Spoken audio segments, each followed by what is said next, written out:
சரி, screen share பண்ணிருக்கிறது விளங்குதா?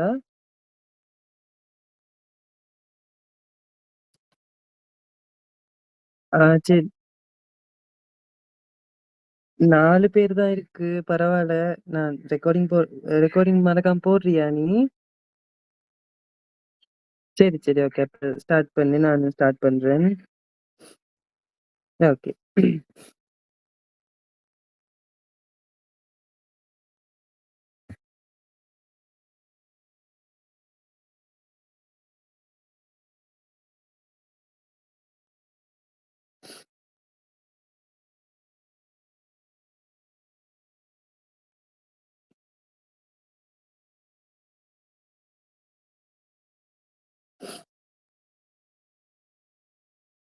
Okay.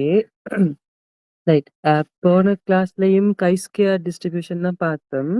അതിന്റെ மிச்சம் தான் இங்க வரப்போகுது. அப்ப இங்கேயும் chi-square கொஞ்சம் வரப்போகுது. வந்துட்டு அங்கால வந்து F டிஸ்ட்ரிபியூஷன் நினைக்கிறேன். F டிஸ்ட்ரிபியூஷன் பார்க்கணும். அதுக்கு அடுத்த லீனியர்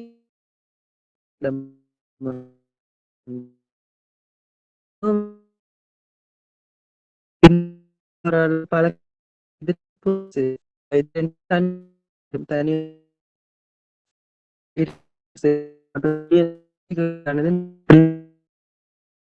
அந்த பெருசு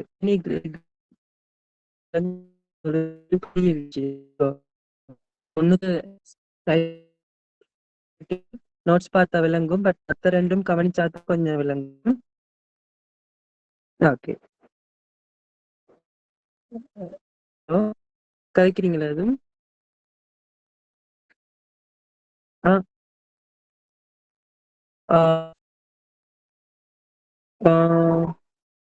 ஓகேவா?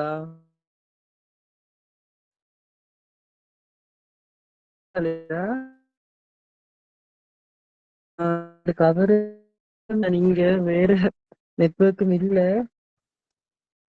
செய்யற. ஓகேவா? எப்படி இடைக்குள்ள ஸ்டக் ஆகும்னு நினைக்கிறேன். கவரேஜ் சரி, அப்படி ஸ்டக் ஆன சொல்லுங்க, பிரச்சனை இல்லை, திரும்ப செய்யறேன். ஓகே. ரைட். முதலாவது chi-square மெஷர் ஆஃப் அசோசியேஷன் அப்படின்னு என்னன்னு சொன்னால், எங்களுக்கு எக்ஸாம்பிளோட பார்த்தா தான் அது ஈஸியா விளங்கும். இப்ப எக்ஸ் அச்சு y அச்சு அவங்க ரெண்டு பேருக்கும் இடையில வந்து அசோசியேஷன் இருக்கா, அசோசியேஷன் சொல்றது ரெண்டு பேருக்கும் இடையில ரிலேஷன்ஷிப் இருக்கான்னு பாக்குறதுக்கு நாங்க chi-square டிஸ்ட்ரிபியூஷன் தான் பார்க்க போறோம். இதுல எப்படின்னு சொன்னா, சரி, அதுக்கு முன்னாடி வந்து இப்படி தருவாங்கன்னு சொன்னா ஒரு டேபிள் தான் எங்களுக்கு தருவாங்க. அஹ் ஒரு டேபிள் தான் தருவாங்க. இந்த மெஷர் ஆஃப் அசோசியேஷன் பாக்குறதுக்கு ஒரு டேபிள் தான் தருவாங்க. எப்படின்னு சொன்னா பாருங்க, ஏபிசிடி இங்க இது வந்து மெஷின்ஸா 4 மெஷின்ஸ் இருக்கு. ஒவ்வொரு மெஷின்ஸுக்கும் வந்து கிரேட் 1, கிரேட் 2, கிரேட் 3 என்று சொல்லி இருக்கு. அப்ப அந்த வேல்யூ எல்லாம் தந்திருக்காங்க. எல்லா வேல்யூவும் தந்திருக்காங்க. சரி, எங்களுக்கு ஆல்ரெடி தெரியும் chi-square எப்படி கண்டுபிடிக்கிறது.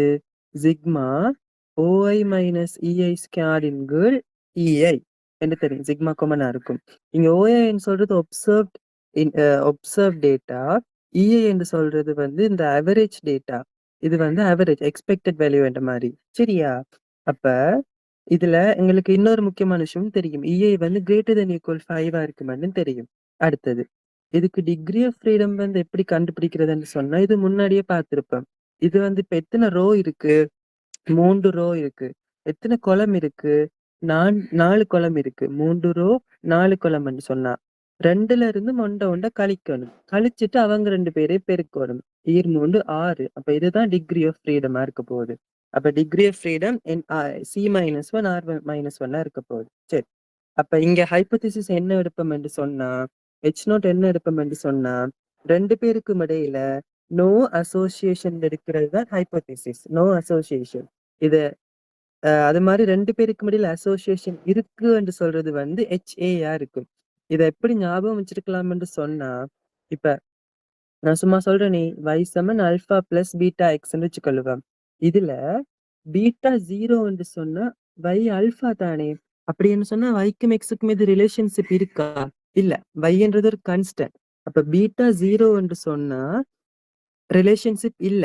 அப்ப அதுதான் H0. பாருங்க.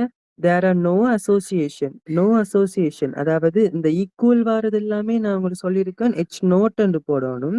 நாட் ஈக்குவல் வாரது எல்லாமே HA என்று போடணும். அப்ப பீட்டா நாட் ஈக்குவல் டு 0வா இருந்தா தேர் இஸ் அ ரிலேஷன்ஷிப் அல்லது there is an association with variables. அப்ப அது வந்து HA-யா இருக்க போகுது. அப்ப நீங்க அப்படி ஞாபகம் வச்சுக்கொள்ளலாம். சரியா? ஆ, ரைட். அப்ப இந்த கேள்வி பொறுத்த வரைக்கும் அப்போ ஒவ்வொன்றுக்குமே என்ன கண்டுபிடிக்கணும்? எல்லா எக்ஸ்பெக்டட் வேல்யூஸும் கண்டுபிடிக்கணும். அப்ப அது எப்படி கண்டுபிடிக்கிறதுன்னு சொன்னா இந்த டோட்டலை கூட்டி இங்க போடுறது. அப்படி எல்லா டோட்டலையும் கூட்டி போடணும்.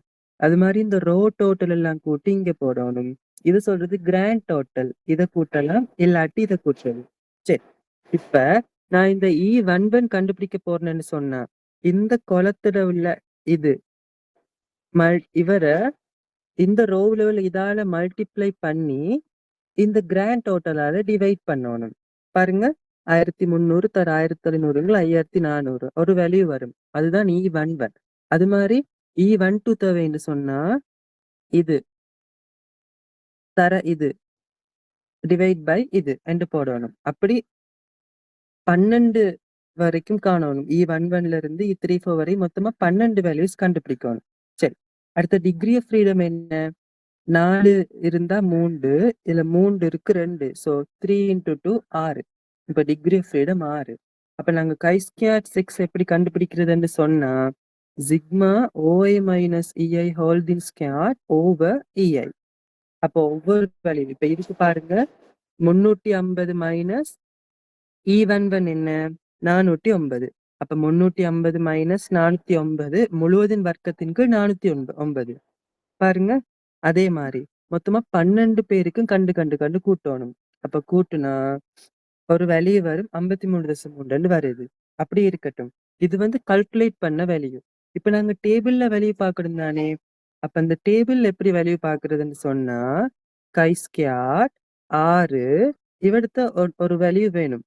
இது என்னன்னு சொன்னா இது எங்களை பொறுத்த வரைக்கும் α/2 கண்டுபிடிக்கணும். α/2. சரியா? இந்த கேள்வியில ஒண்ணுமே தரல தானே.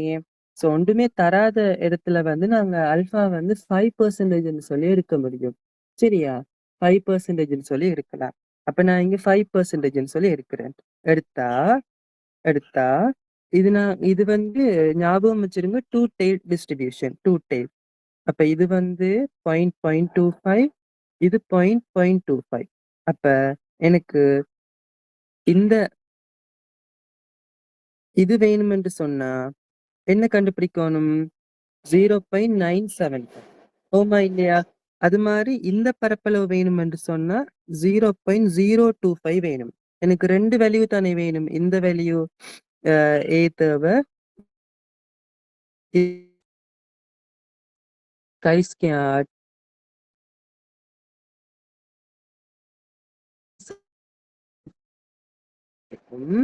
chi² 6 0.025 தேவை, அது A-யா இருக்கும்.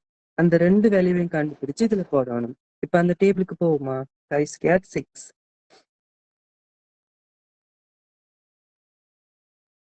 chi². ஓகே. இதான் chi² டேபிள். 6க்கு 6 இந்த இருக்கு. 0.975 இந்த இருக்கு. பார்த்தா 1.237 அது. அது மீது 5 பார்த்தா 14.449.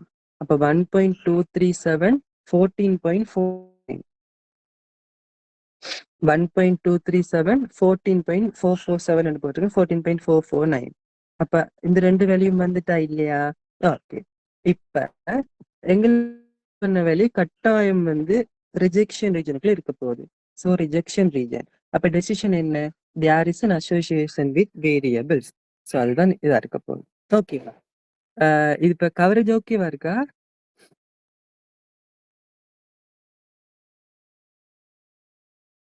விலங்குல ஓகே ஓகே ஓகே. அடுத்தது வேரியன்ஸ் டெஸ்ட்னு சொல்றது. வேரியன்ஸ் டெஸ்ட்னு சொன்னா என்னன்னு சொன்னா இப்ப நீங்க இந்த நேம்ல எல்லாம் பாடமாக்க தேவையில்லை. இப்ப எப்படின்னு சொன்னா வேரியன்ஸ் டெஸ்ட்னா என்ன மீனிங்னு சொன்னா, வேரியன்ஸ்ன்றது சிக்மா ஸ்கொயர் தானே. சிக்மா ஸ்கொயர் வந்து ஒரு ரீஜனுக்குள்ள இருக்கிற மாதிரி கண்டுபிடிக்கலாம் தானே. இப்ப நாங்க இதே விஷயம் வந்து முன்னாடி பார்த்திருக்கோம். முன்னாடி எப்படி பார்த்திருக்கோம்னு சொன்னா, மியூவோட ரேஞ்ச் கண்டுபிடிச்சிருப்போம். அது மாதிரி சம்டைம் எக்ஸ் பார்ல ரேஞ்சும் கண்டுபிடிச்சிருப்போம். இதுக்கு நாங்க ஜி டெஸ்ட் இல்லாட்டி ஜெட் டெஸ்ட் பாவிச்சிருப்போம். 30 விட இது சிக்மா நோனா இருந்தா ஜி டெஸ்ட், சிக்மா அன்னோனா இருந்தா என் கிரேட்டர் தென் 30 இருந்தா ஜி டெஸ்ட், என் லெஸ் தென் 30 இருந்தா டி டெஸ்ட்னு சொல்லி டி அல்லது ஜெட் டெஸ்ட் பாவிச்சு மியூல ரேஞ்ச் கண்டுபிடிச்சிருப்போம். இல்லாட்டா எக்ஸ் பார்ல ரேஞ்ச் கண்டுபிடிச்சிருப்போம். இது ஒரு பக்கம் இருக்கட்டும். இதே மாதிரி வேரியன்ஸ் டெஸ்ட்னு சொல்றது சிக்மா ஸ்கொயர்ல ரேஞ்ச் கண்டுபிடிக்கிறது. சிக்மா ஸ்கொயர் வந்து ஏபி என்ற ஒரு ரெண்டு கடையில இருக்க போகுது என்று கண்டுபிடிக்கிறது தான் வேரியன்ஸ் டெஸ்ட். இதுக்கு நாங்க பாவிக்க போறது வந்து கை ஸ்கொயர் டிஸ்ட்ரிபியூஷன். அப்ப ஒன்றும் இல்ல, இந்த இந்த இந்த ஹெடிங்ல ஒன்றும் பார்த்து பயப்பட தேவையில்லை. நாங்க ஏற்கனவே செஞ்ச விஷயம். கேள்வியில மியூல ரேஞ்ச் கேட்டிருந்தா அல்லது எக்ஸ் பார் சாம்பிள் மீன்ல ரேஞ்ச் கேட்டிருந்தா, ரேஞ்சுன்னு கேட்க மாட்டாங்க, 95% கான்ஃபிடன்ஸ் இன்டர்வல்ல வேல்யூ கேட்பாங்க. மியூன்னு ரேஞ்ச் கேட்பாங்க. அப்படி கேட்டா ஜி டெஸ்ட் ஜெட் டெஸ்ட் பாவிச்சிருப்பாங்க. இப்ப வேரியன்ஸ்ல ரேஞ்ச் கேட்டாங்களா இருந்தா, இந்த கான்ஃபிடன்ஸ் இன்டர்வல்ல வேரியன்ஸ் காணுங்கன்னு சொல்லி கேட்டாங்களா இருந்தா கை ஸ்கொயர் பாவிக்க போறோம். சரி, இப்ப ஞாபகப்படுத்தி பாருங்க. அங்கேயும் சிக்மா நோனா இருந்தா சிக்மா அன்னோனா இருந்தான்னு சொல்லி பார்த்துந்தானே. அதே மாதிரி இங்க வந்து சிக்மா பாக்குறல, இங்க மியூ மியூ நோனா இருந்தா ஒரு கேஸ், மியூ அன்னோனா இருந்தா இன்னொரு கேஸ். ஓகேவா? சரி, அப்ப இங்க மியூ நோனா இருந்தா என்ன ஈக்குவேஷன் சொன்னா எல்லாமே கை ஸ்கொயர் தான். மியூ நோனா இருந்தா கை ஸ்கொயர் என் என்று வரும். ஆனா மியூ அன்னோனா இருந்தா கை ஸ்கொயர் என் மைனஸ் ஒன். இதெல்லாம் ஒன்றுதான், ரெண்டு பேருக்கு சேம் தான். n-1 s squared over sigma squared. Sன்றது வந்து சாம்பிள் ஸ்டாண்டர்ட் டீவியேஷன், சிக்மான்னு சொல்றது பாப்புலேஷன் ஸ்டாண்டர்ட் டீவியேஷன். இது கை ஸ்கொயர் n, இது கை ஸ்கொயர் n-1. மிச்சதெல்லாம் சேம் தான். சரியா? அப்ப இப்படி போட்டு சுருக்கலாம் பாப்போம். ஓகே, இந்த இருக்கு தானே. இது இதை நான் உங்களுக்கு முன்னாடியே சொல்லிட்டேன், எப்படி இந்த வேல்யூயும் கண்டுபிடிக்கிறதுன்னு சொல்லிட்டேன். இப்ப அல்பா வந்து 0.5 தந்தா, சரி 5% தந்தா 0.5. அப்ப alpha by 2 என்ன? 0.25. அப்ப பாருங்க, 0.25 என்று சொன்னா நாங்க இந்த வேல்யூ கண்டுபிடிக்கிறதுக்கு 0.975 போடுவோம். இந்த வேலையை கண்டுபிடிக்கிறதுக்கு 0.25 போடுவோம். நான் முன்னாடி சொல்லிட்டு இருந்தானே, அதைத்தான் அவங்க எப்படி போட்டிருக்காங்க பாருங்க. alpha by 2 இது 1 minus alpha by 2 ரெண்டு போட்டிருக்காங்க பாருங்க. அல்பா பை 2 போட்டா, நார்மலா போட்டா இந்த வெளியே வரும் 1 மைனஸ் அல்பா பை 2. நாங்க பாருங்களேன், இது வந்து 1 மைனஸ் அல்பா பை 2, இது அல்பா பை 2. ஓமா இல்லையா? ஓகே, அப்ப அந்த ரெண்டு மாதிரி போட்டு இந்த ரெண்டு பாயிண்ட் கண்டுபிடிக்கலாம் என்று சொல்லிதான் அவங்க இப்படி போட்டிருக்கிறாங்க. சரியா? ஓகே, இதுல நாங்க டேபிள்ல 0.975 பார்த்தா எங்களுக்கு இந்த வேல்யூ தான் கிடைக்கும். 0.025 பார்த்தா இந்த வேல்யூ தான் கிடைக்கும். சரியா? பெறுமதி கூட கூட வேல்யூ குறைஞ்சுதான் டேபிள்ல இருக்கு. இந்த டேபிள்ல வந்து இந்த ஏரியா தான் அளந்திருக்காங்க. ஸோ 0.975 நாங்க டேபிள்ல பார்த்தா அது இந்த வேல்யூவா இருக்கும். அதான் இவங்க பாருங்க 1 மைனஸ் அல்பா பை 2 இந்த வேல்யூ சொல்லியிருக்காங்க, அல்பா பை 2 வந்து இந்த வேல்யூ சொல்லியிருக்காங்க. ஸோ இவங்க இதுல சொன்னது சரிதான். சரியா? ஓகே, அப்ப இதன் ரேஞ்ச் எப்படி இருக்க போகுது? சரி, அப்ப நாங்க யாதும் ஒரு புள்ளி இருக்குமே, இந்த புள்ளி எப்படி இருக்கும்? கை ஸ்கொயர் n-1 போடுவோம். அப்ப அது வந்து இந்த ரேஞ்ச்ல இருக்க போகுது. இனி இதுக்கு பதிலா n-1 இவங்க இதுல இந்த கேஸ் எடுத்திருக்காங்க. சும்மா ஒரு எக்ஸாம்பிள் சுருக்கி இருக்காங்க. அது நாங்க மெனுவலா சுருக்கலாம். இதெல்லாம் வேல்யூஸ் தான், இதெல்லாம் வேல்யூ. இப்ப எக்ஸாம்பிளுக்கு 1.237, இது 11.33 போட்டு ஜஸ்ட் வேல்யூ தான். இது ஒரு நோட்டேஷன்ல இப்படி போட்டுக்கிறாங்க, வேற ஒண்ணுமே இல்லை. சரி, இனி எக்ஸ் ஸ்கொயருக்கு பதில் இதை போடலாம். இதுல எங்களுக்கு எல்லாமே தெரியும், என் தெரியும், சிக்மாவும் தந்திருப்பாங்க. அப்ப எல்லா சாரி என் தெரியும், எஸ் தந்திருப்பாங்க. அப்ப எல்லா வேல்யூவையும் போட்டு சிக்மா ஸ்கொயர் ஐசோலேட் பண்ணி எடுத்தோம்னு சொன்னா இது ஏயா இருக்கும், இது பியா இருக்கும். ஸோ இது பாடமாக்க தேவையில்லை, நாங்க இந்த ஸ்டெப் மேனுவலா எழுதி சும்மா சுருக்க வேண்டியது. இவங்க ஜஸ்ட் நோட்டேஷன் போட்டு சுருக்கியிருக்காங்க, வேற ஒன்றுமே இல்லை இது. அப்ப சிக்மா ஸ்கொயர் ஒரு ரேஞ்சுக்கு இடையில கண்டுபிடிக்கலாம் தானே? ஓகே, அதான் கேள்வி. சரி, பாருங்க கேள்வி பாருங்க. அஹ், 6 தரவு தந்திருக்காங்க. சரி, 6 டேட்டா தந்திருக்காங்க. 5% கான்ஃபிடன்ஸ் இன்டர்வெல்ல வேரியன்ஸ் பத்தி கேட்டிருக்கிறாங்க. வேரியன்ஸ் பத்தி அப்ப நாங்க இந்த இதுக்குள்ள போகணும், ஹை ஸ்கொயர் டிஸ்ட்ரிபியூஷன் பாவிக்கணும். சரியா? இதுல மியூ தந்திரு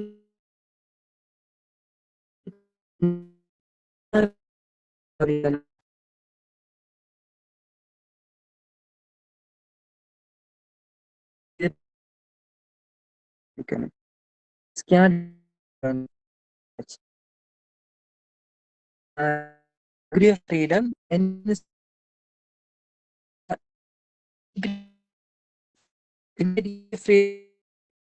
இங்க டிகிரி ஆஃப் ஃப்ரீடம் n-1. ஏன் டிகிரி ஆஃப் ஃப்ரீடம் தேவைன்னா அந்த டேபிள் பார்க்க தேவைதானே? ஓகே, சரி. அப்ப இனி இதை வச்சுக்கொண்டு நாங்க கால்குலேட்டர்ல அடிச்சா எஸ் கண்டுபிடிக்கலாம், எக்ஸ் பார் கண்டுபிடிக்கலாம். எங்களுக்கு எஸ் தான் வேணுங்க. அப்ப எல்லாமே தெரிஞ்சா இந்த டேபிள்ல போயிட்டு 5%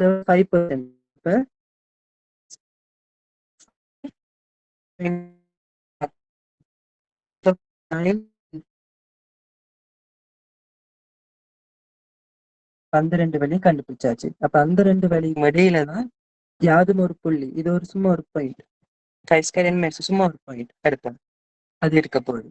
அதுக்கு பதிலா 5 தர எஸ்கேஆர்ங்க சிக்மா ஸ்கேர்னு போடலாம். பாருங்க, ஹை ஸ்கேர் n-1 சமன் இது 5 தர எஸ்கேஆர் ஓவர் சிக்மா ஸ்கேர். இதுல எங்களுக்கு எஸ் வேல்யூ தெரியும். இதை நான் தலைகளை மாத்துனா இது மாறும். அதான் அவங்க செஞ்சிருக்காங்க. தென் எஸ்கேஆரால பெருக்கி பிரிச்சிருக்காங்க. செய்யலாம் தானே? இனி எஸ்கேஆர் தெரியும், எல்லாமே தெரியும். அப்ப சிக்மா ஸ்கேர்ல ரேஞ்ச் வந்து கண்டுபிடிக்கலாம். இதான் ஏஆ இருக்க போகுது, இது பி இருக்க போகுதுன்னு சொல்றாங்க. ஓகேவா? சரி, அடுத்தது இதே எக்ஸாம்பிள மியூ தந்த மாதிரி செய்ய சொல்றாங்க. அப்ப மியூ தந்தா மியூ நோனா இருந்தா இதானே ஈக்குவேஷன், இதான் இந்த டைப் தானே. அப்ப கை ஸ்கேர் என்று செய்யணும். எங்க இருக்கு? இந்த கை ஸ்கேர் என்று செய்யணும். அப்ப எண்ணுக்கு பதிலா 6, எண்ணுக்கு பதிலா 6.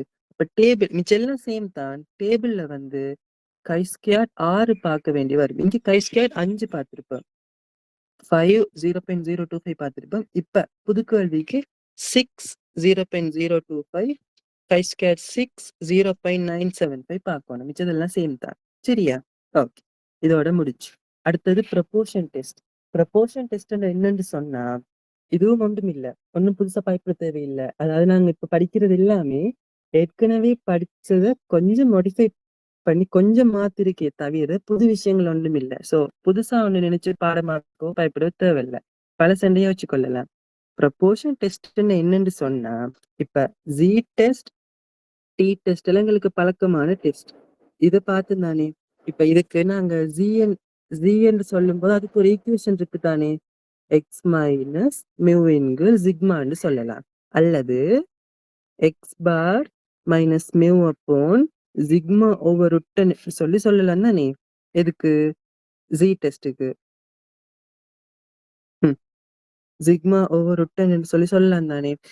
அதே மாதிரி இப்ப இதெல்லாம் நார்மலா பார்த்திருப்போம். இதே மாதிரி ப்ரொபோர்ஷன் டெஸ்ட்ன்னு சொன்னா என்னன்னு சொன்னா ப்ரொபாபிலிட்டியை வச்சு கதைக்கிறது.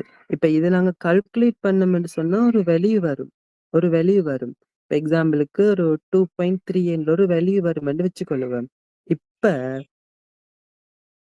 கீழே எக்ஸாம்பிளுக்கு பார்த்தா விளங்கும். இது ப்ரொபாபிலிட்டியை வச்சு கதைக்கிறது. எங்க இருக்கு? சரி, இந்த இருக்கு பாருங்க. இப்படி இருக்கிறத ப்ரொபாபிலிட்டியா மாத்துறாங்க. அதாவது எங்களுக்கு கேள்வியில ப்ரொபாபிலிட்டி தந்தா நாங்க ஜெட் டெஸ்ட் பாவிச்சு டி டெஸ்ட் பாவிச்சு செய்யலாமா? செய்ய இயலாது. ஏன்? எங்களுக்கு இப்ப இந்த ஈக்குவேஷன்ல அப்ளை பண்றதுக்கு எக்ஸ் பார் தேவை, சிக்மா தேவை. இருந்தா தானே இந்த ஈக்குவேஷன்ல போட முடியும், ஜி டெஸ்ட் பாவிக்க முடியும், அல்லது டி டெஸ்ட் பாவிக்க முடியும், அல்லது வேறு டெஸ்ட் பாவிக்க முடியும். பட் அப்படி தராம கேள்வியில ப்ரொபாபிலிட்டியான டேட்டா மட்டும் தந்திருந்தாங்களா இருந்தா நாங்க நார்மலா அந்த டெஸ்ட்டுக்கு போக முடியாது. அப்படியான சந்தர்ப்பத்துல வந்து ப்ரொபோர்ஷன் டெஸ்ட் பாவிக்கணும். சரியா? ப்ரொபோர்ஷன் டெஸ்ட் பாவிக்கணும். பாப்போம். எப்படின்னு சொல்றேன். ஓகே. இங்க சில நோட்டேஷன்ஸ் வரப்போகுது. சும்மா நார்மலா பி என்று சொன்னா ப்ரொபோர்ஷன். இப்ப மியூன்னு சொன்னா என்ன சொல்றாங்க? பாப்புலேஷன் மீன்ன்னு தானே சொல்றாங்க. ஆனா எக்ஸ் பார்ன்னா சாம்பிள் மீன். அதே மாதிரி இங்க பி என்று சொல்றது சும்மா ப்ரோபபிலிட்டி இல்ல. இது பாப்புலேஷன். அடுத்து ப்ரோபபிலிட்டிக்கு இவங்க பாவிக்கிற இன்னொரு வேர்ட் வந்து ப்ரொபோர்ஷன். அப்ப பாப்புலேஷன் ப்ரொபோர்ஷன். ஓகேவா? சரி. இது வந்து ஹெட்ன்னு சொல்றது எஸ்டிமேட்டட் வேல்யூ. எஸ்டிமேட்டட்னு சொல்றது நாங்க சும்மா மதிப்பிடுறது. நாங்க சும்மா எவாலுவேட் பண்ற வேல்யூ தான் எஸ்டிமேட்டட் வேல்யூன்னு சொல்றது. அப்ப பி ஹெட்ன்னு சொன்னா எஸ்டிமேட்டட் ப்ரொபோர்ஷன். இப்ப அது எஸ்டிமேட்டட் ப்ரொபோர்ஷன் என்னன்னு சொன்னா, இப்ப ஒரு 100 சாம்பிள் எடுக்கிறேன். அதுல ஒரு 40 பேர் தான் அஹ், சரி என்று சொல்றாங்க. அப்ப 100ன் மேல் 40 தான் பி ஹெட்டா இருக்கும். பி ஹெட் நாங்க கால்குலேட் பண்றது. நாங்க எவாலுவேட் பண்ற வேல்யூ தான் பி ஹெட். பி அவங்க தந்திருப்பாங்க. கேள்வியில தந்திருப்பாங்க. பாப்புலேஷன் மீன் நாங்க கண்டுபிடிக்க இல்லாதனால அவங்க தந்திருப்பாங்க. ஓகே. இப்ப இந்த பி ஹெட் எப்படி இருக்கும்னு சொன்னா நார்மல் டிஸ்ட்ரிபியூஷன் கொண்டிருக்கும். மியூ சிக்மா நார்மல் டிஸ்ட்ரிபியூஷனா இருக்கும். அப்ப இதுண்ட மியூ வந்து பி என்று சொல்றாங்க. இது தேவையில்ல. சும்மா தெரிஞ்சிடுங்க. மியூ வந்து பி, சிக்மா ஸ்கேட் வந்து பி கியூ அப்பான் என். சிக்மா ஸ்கேட் வந்து பி கியூ அப்பான் என். அப்ப இதை எப்படி மாத்தலாம்டா? X bar minus mu upon சிக்மான் இருக்கு தானே? ஓகே. இதுல ஒரு சின்ன சேஞ்ச். இது எக்ஸ் பார் இல்ல எக்ஸ் வரும். இந்த ஸ்லைட் இனி அங்கால பார்க்க போற ஸ்லைட்ல சின்ன சின்ன சேஞ்சஸ் வரும். சரியா? நீங்க மாத்த வேண்டி வரப்போகுது. அது சரியா? ஓகே. இது எக்ஸ் வரும். ஏன் இதுல எக்ஸ் பார் போட்டா சிக்மாவின் ரிட்டன் போட்டுருவோமே. எக்ஸ் தான் போடணும். பாருங்க. இங்க பி ஹெட்ட கொண்ட ஒரு டிஸ்ட்ரிபியூஷன் இதுதானே. அப்ப இங்க வேரியபிள் எல்லாம் எக்ஸா இருக்க போகுது. X one, X two, X three up to X N வேரியபிள்ஸா இருக்க போகுது. அப்ப இந்த வேரியபிள கொண்ட ஒரு தொடையிட மீன் வந்து மியூவா இருக்கும். சிக்மா வந்து சிக்மாவா இருக்கும். அப்ப இது எக்ஸா தானே இருக்கும். கட்டாயம் இது எக்ஸுக்கு பதிலா என்ன போடலாம்? B bar. மியூவுக்கு பதிலா பி. சிக்மாக்கு பதிலா root of P Q over N. அப்ப ஈக்குவேஷன் அப்படியே இப்படி மாறிட்டு ஞாபகம் வச்சிருங்க. முக்கியமான ஒரு ஈக்குவேஷன். ப்ரொபோர்ஷன் சாரி ப்ரொபாபிலிட்டி தந்தா இது பாவிக்க முடியாது. இதுதான் பாவிக்கணும். ஞாபகம் வச்சிருங்க. இது கொஞ்சம் வித்தியாசமா இருக்கும். ஏன் வித்தியாசமா இருக்கும்னு சொல்றேன்னு சொன்னா, இப்ப நான் பாக்குறது ஒன் சாம்பிள் மாறும். இந்த பி ஹெட்னு சொல்றது பி ஹெட் மைனஸ் கியூ ஹெட்னு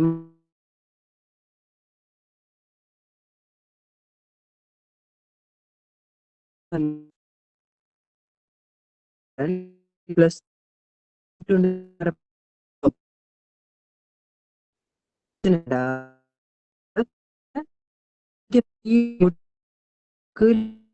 ஆயிருக்கு. வந்து பி ஹெட் கியூ இங்க பாருங்க. சாரி இங்க ஹெட் இங்க P1 P2 சொன்னா கீழே P1 P2 கீழே தான் இருக்கு. கீழே ஹெட் தான் கீழே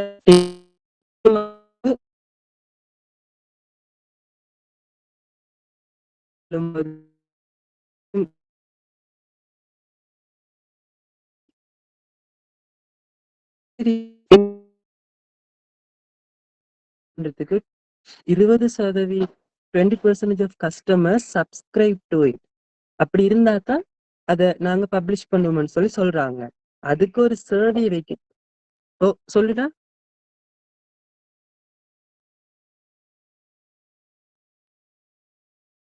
கவரேஜ் போயிட்டா. இந்த கேள்வி நான் இன்னும் ஸ்டார்ட் பண்ணலையே. முன்னுக்கு தீர்தானே சொல்லு. Okay okay. Right. Okay okay okay okay. திரும்ப சொல்றேன்.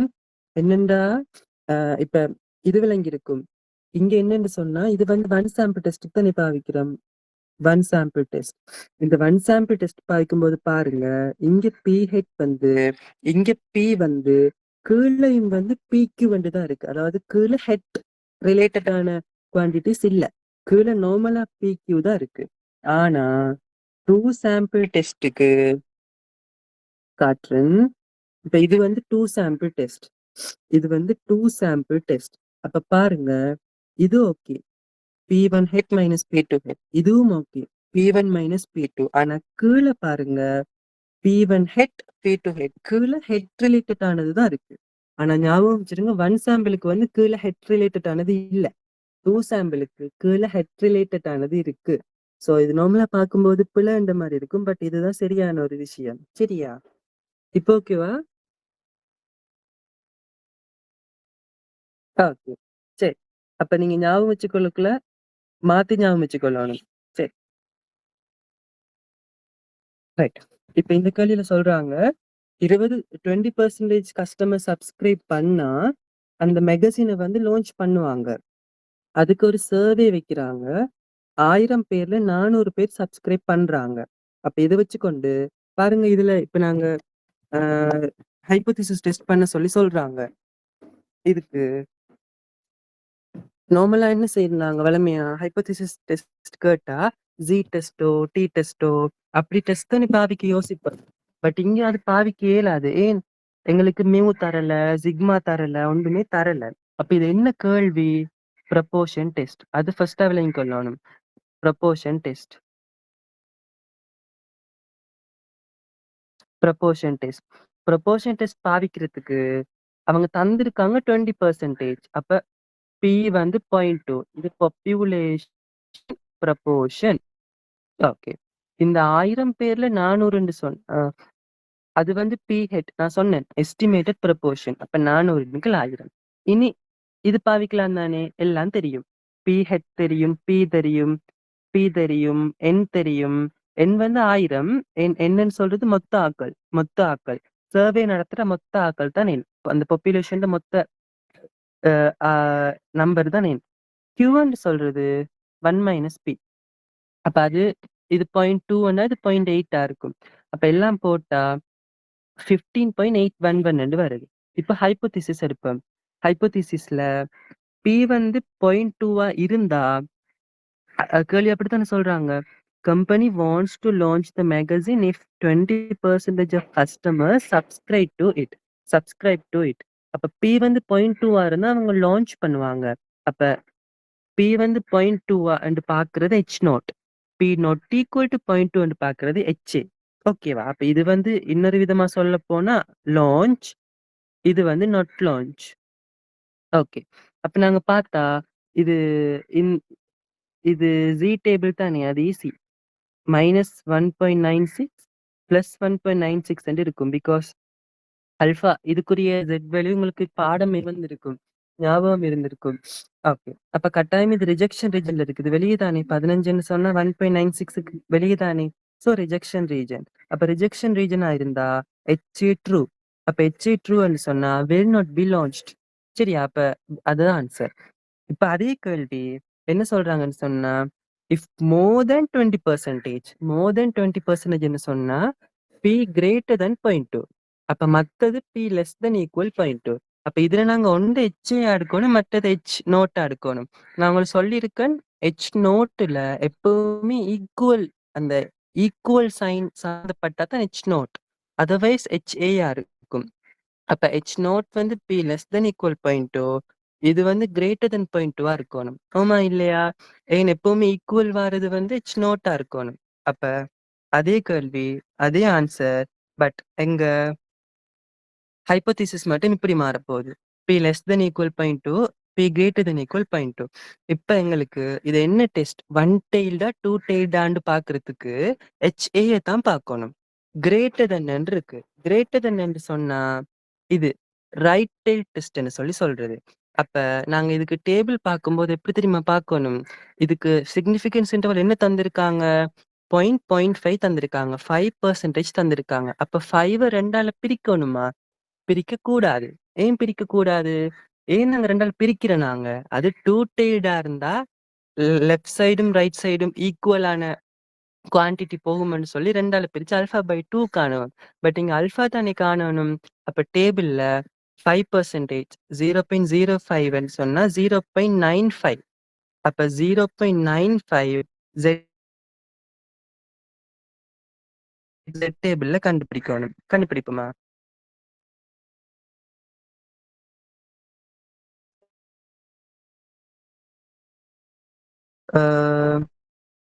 இந்த இருக்கு 0.95. அப்ப 1.65. சரி, 1.65 பாருங்க. 1.65. 1.65. ஆனா மேல 1.96 இருக்கும். பிகாஸ் இது நாங்க 0.975 தேடி இருப்போம். பிகாஸ் இது டூ டெயில் டெஸ்ட். அதை விளங்கி கொள்ளணும். இந்த இப்படி ஹைப்போதிசிஸ் வச்சு தான் பாக்குறது. ஈக்குவல் வந்தா டூ டெயில் டெஸ்ட்.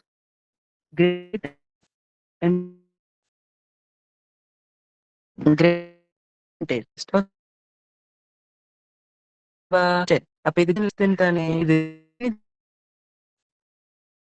இதுதான். அப்ப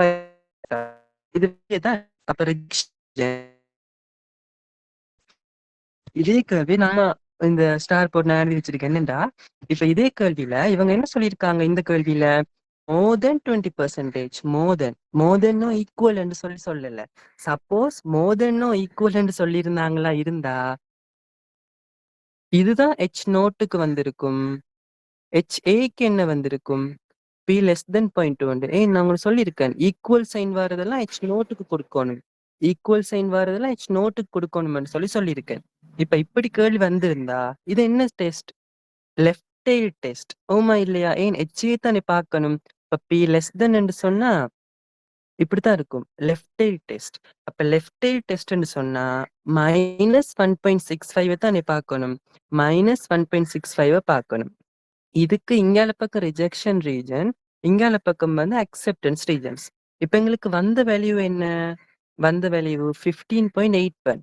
அப்ப -1.6 இங்க இருக்கு. 15.81 இங்கால பக்கம் தான் இருக்க போகுது, ரைட் சைடு. அப்ப இந்த வேல்யூவுக்கு ரைட் சைடு இருந்தா அக்செப்டன்ஸ் ரீஜன், இந்த வேல்யூவுக்கு லெஃப்ட் சைடு இருந்தா ரிஜெக்ஷன் ரீஜன். இப்ப கட்டாயம் இது எந்த ரீஜன்ல இருக்கும்? அக்செப்டன்ஸ் ரீஜன்ஸ்ல இருக்கும். அப்ப அப்படி பார்த்தாலுமே இது என்னவா இருக்கும்? லான்ச் மேகசினா இருக்கும். பாருங்க, சேம் ஆன்சர் தான் வரும். இங்கேயும் மேகசின் வில் பி லான்ச். இது வந்து ரிஜெக்ஷன் ரீஜனா இருந்தா இது P greater than 0.2. P greater than 0.2 இருந்தா என்ன சொல்றாங்க? மேகசின் லான்ச் ஆகும்னு தானே சொல்றாங்க. பாருங்க, company wants to launch the magazine if more than 20% of customers subscribe to it. அப்ப இதுக்குரிய ஆன்சர் மேகசின் லான்ச்ட். இப்படி ஈக்குவல் போட்டாலுமே லான்ச் மேகசின் தான் வருது. என்ன இங்க வித்தியாசப்படுதுன்னு சொன்னா ரைட் சைடு லெஃப்ட் சைடுன்னு சொல்ற ஒரு விஷயம் வித்தியாசப்படுது. மேபி இது குழப்பமா இருக்கும். ஓகேவா? இப்ப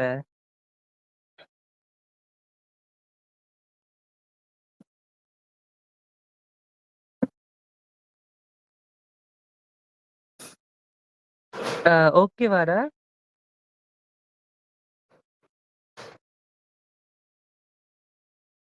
ஸ்னேகன். ஓகே. அடுத்தது இன்னொரு கேள்விதான். இது நான் செய்யல, சொல்லிட்டு போறேன். என்னன்னு சொன்னா இதுவும் பாருங்க, 100 டைம்ஸ் உண்டு டொஸ் போடுறாங்க, இல்ல 35 ஹெட் வருதுன்னு சொல்லியிருக்காங்க. அப்ப இது ப்ரொபோர்ஷன் கேள்வி. அப்ப 35/100 0.35 வந்து பி ஹெட்டா இருக்கும். ஒரு கொயினை சுண்டுனா கட்டாயம் ஹெட்டோ டெய்லோ வர்றது வந்து 0.5 தானே. அப்ப அது வந்து பியா இருக்கும், பி 0.5. முதலாவது கேள்வி கேட்கிறாங்க, இது ஹைப்போதிசிஸ் டெஸ்ட் பண்ணவா, இது அன்பயஸ்டா பயஸ்டான்னு பாக்குறதுக்கு ஹைப்போதிசிஸ் டெஸ்ட் பண்ணவா? இப்ப பி ஈக்குவல் டு 0.5 இருந்தா அது அன்பயஸ்டா இருக்கும். பி நாட் ஈக்குவல் டு 0.5 இருந்தா பயஸ்டா இருக்கும். ஓமா இல்லையா? ஓகே. அப்ப ஹைப்போதிசிஸ் டெஸ்ட் பண்ணுவோம். முதலாவது பி ஈக்குவல் 0.5, அடுத்தது நாட் ஈக்குவல் 0.5. அப்ப இதுல எல்லாம் அப்ளை பண்ணி -3 வருது. -3ன்னு சொன்னா ரிஜெக்ஷன் ரீஜன். இப்ப ரிஜெக்ஷன் ரீஜனா இருந்தா P not equal to 0.5, P not equal to 0.5 இருந்தா பயஸ்ட். அப்ப ஆன்சர் வந்து பயஸ்டா இருக்கும். இப்ப அடுத்த கேள்வி கேட்கறாங்க, அதே கேள்வியை வந்து ஹெட் பயஸ்டான்னு பார்க்கவா? ஹெட் பயஸ்ட்ன்னு பாக்குறது எப்படி என்று சொன்னா, இப்ப நார்மலா பி நாட் ஈக்குவல் டு 0.5ன்னு சொன்னா பயஸ்ட்ன்னு தான் சொல்ல முடியும். அது ஹெட் பயஸ்டா டெயில் பயஸ்டான்னு சொல்ல முடியாது. ஹெட் பயஸ்ட்ன்னு சொல்றது எப்படி என்று சொன்னா, 0.5 விட பெருசா இருந்தா ஹெட் பயஸ்ட்ன்னு சொல்றது மாறி, 0.5 விட சின்னது அல்லது சமனா இருந்தா ஹெட் பயஸ் இல்லைன்னு சொல்றது. அப்ப இது வந்து திரும்ப ஒன் சைட் டெஸ்ட்டுக்கு வந்து நிக்க போகுது. இது டூ டைப் டெஸ்ட், இது ஒன் டெயில் டெஸ்ட். ஓகே, அதே மாதிரி தான் இது வரப்போகுது. சரி, அடுத்தது இப்ப நாங்க பார்த்தனாங்க ஒன் சாம்பிள் ப்ரொபோர்ஷன் டெஸ்ட். இப்ப பார்க்க போறது டூ சாம்பிள் ப்ரொபோர்ஷன் டெஸ்ட். அப்ப அதுக்கு என்னன்னு வரப்போகுது? 2 தரவு தந்திருப்பாங்க. P1, P2 தந்திருக்காங்க. P1 head, P2 head, N1, N2 தந்திருக்காங்க. அப்ப இது ஹைப்போதீசிஸ் எப்படி வரப்போகுதுன்னு சொன்னா, ம். எப்படி கேள்வி கேட்பாங்கன்னு சொன்னா, P1 P2 கம்பேர் பண்ணி கேட்பாங்க. P1 greater then equal P2 P1 சமன் P2 P1 less than P2 கேட்பாங்க. மேல 1 சாம்பிளுக்கு பாருங்க. இப்ப P வந்து ஒரு நம்பரோட 0.2 0.5 அப்படி ஒரு நம்பரோட கம்பேர் பண்ணி கேட்டா 1 சாம்பிள். ஒரு சாம்பிள் தந்து ஒரு நம்பரோட கம்பேர் பண்ணி கேட்டா 1 சாம்பிள் டெஸ்ட். இப்படி 2 செட் ஆஃப் டேட்டாஸ் தந்து இவங்க 2 பேருக்கு இடையிலான ப்ரோபாபிலிட்டியை கம்பேர் பண்ணி கேட்டா அதுக்கு நாங்க பாவிக்க போறது 2 சாம்பிள் ஹைப்போதீசிஸ் டெஸ்ட். சரி, 2 சாம்பிள் ப்ரொபோர்ஷன் டெஸ்ட்.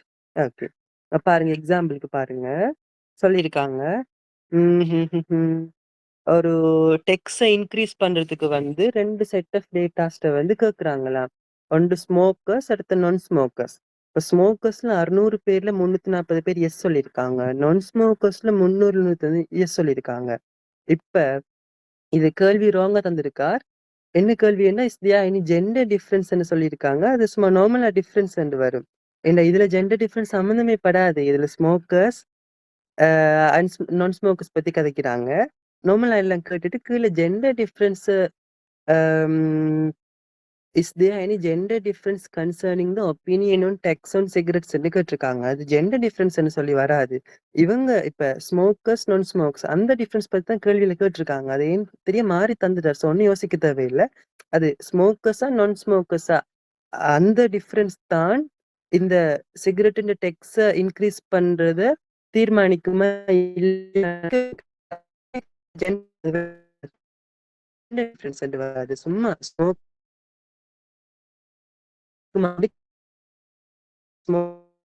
எடுத்து ஒரு சர்வே நடத்துறாங்க. இது இன்னொரு சர்வே நடத்துறாங்க. அப்ப இப்ப ஸ்மோக்கர்ஸ் வந்து எப்படியும் டெக்ஸை இன்க்ரீஸ் பண்ண விரும்ப மாட்டாங்க தானே. அப்ப அங்க ப்ரோபாபிலிட்டி குறைய இருக்கும், இங்க கூடவா இருக்கும்.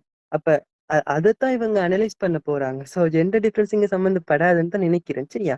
சோ இஷ்யூ இல்ல. அப்ப அது எடுத்து செய்வேன். ஓகே, அப்ப ஹைப்போதீசிஸ் எடுக்கிறாங்க. இப்படி முதலாவது இப்ப இங்க வந்து ப்ரோபாபிலிட்டி P1 எடுப்போம், இங்க P2 எடுப்போம். அப்ப P1 P2 சமனா இருந்தா எந்த விதமான இன்ஃப்ளூயன்சஸும் இல்ல. அதாவது எந்த விதமான டிஃபரன்ஸும் இல்லைன்னு சொல்லலாம். ஏன் டிஃபரன்ஸ் இல்ல? டிஃபரன்ஸ் இருந்தா ஒன்று பெருசா இருக்கும், அது ஒன்று சின்னதா இருக்கும். அப்ப இதுக்குரிய ப்ரோபாபிலிட்டி P1 எடுப்போம், இதுக்குரிய ப்ரோபாபிலிட்டி P2 எடுப்போம். P1 P2 வந்து பாப்புலேஷன் ப்ரொபோர்ஷன். P1 இருந்தா there is no influence அல்லது there is no difference between smokers and non-smokers. அப்படி இல்லாட்டி not soவா இருந்தா அதை சரியா? இதுதான் ஹைப்போதிசிஸ் டெஸ்ட். அப்ப ஒரு கேள்வி வாசிச்ச உடனே ஹைப்போதிசிஸ் டெஸ்ட் எடுக்கணும். அடுத்து நிறைய ஒண்ணு யோசிக்க தேவையில்ல. எங்களுக்கு என்ன கேள்வின்னு விளங்காட்டிலும் பிரச்சனை இல்ல. அந்த டிஃபரன்ஸ் இல்லைன்னு சொல்றத சமன் குறியீடு போட்டு காட்டுவாங்க. P1 is equal to P2. நாங்க முன்னாடி பார்த்திருப்போம். μ1 is equal to μ2 சொன்னா நோ டிஃபரன்ஸ் என்ற மாதிரி. அப்ப நோ டிஃபரன்ஸா இருந்தா ஈக்குவல் P2 போறது, டிஃபரன்ஸா இருந்தா நாட் ஈக்குவல் டு போறது. இது விளங்கி இருக்கு தானே? ஓகே, இப்ப இதுக்குரிய P ஹெட் கண்டுபிடிக்கலாம். 340/600. இதுக்குரிய P2 ஹெட் கண்டுபிடிக்கலாம். ஓகே, எல்லாம் கண்டுபிடிச்சிடலாம், ஈஸி. இப்ப இந்த ஈக்குவேஷன் தான் நான் சொன்னேன். P1 hat minus P2 hat minus P1 minus P2 over root of இங்க மொத்தமா வரும். எப்படி என்றா P1 hat Q1 hat over N1 plus P2 hat Q2 hat over N2 என்று சொல்லி வரப்போகுது. ஓகேவா? சரி, இது வந்து உண்மையின்படி 2 டைப்பா உடையும். அது எங்களுக்கு அவர் தரல. சரி, நான் நெட்ல தான் பார்த்தேன். நான் என்னண்டா ஞாபகம் இருக்கா, நாங்க முன்னாடி டி டெஸ்ட் எல்லாம் படிக்கும்போது ZS டி டெஸ்ட் படிக்கும்போது அங்க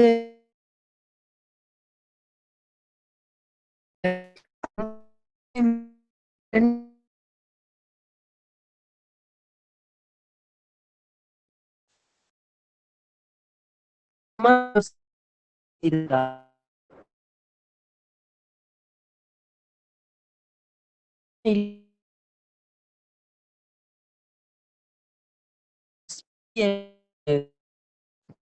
பூல்ட் வேரியேஷன் சொல்லி போட்டிருப்போம்.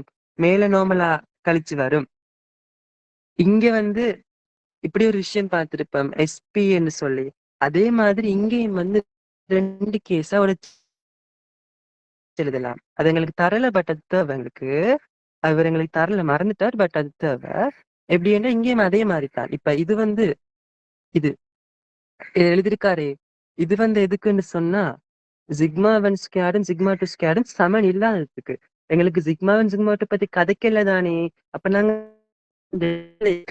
ஓகே, இது ஓகே சமனா இருந்தா நான் அதை மட்டும்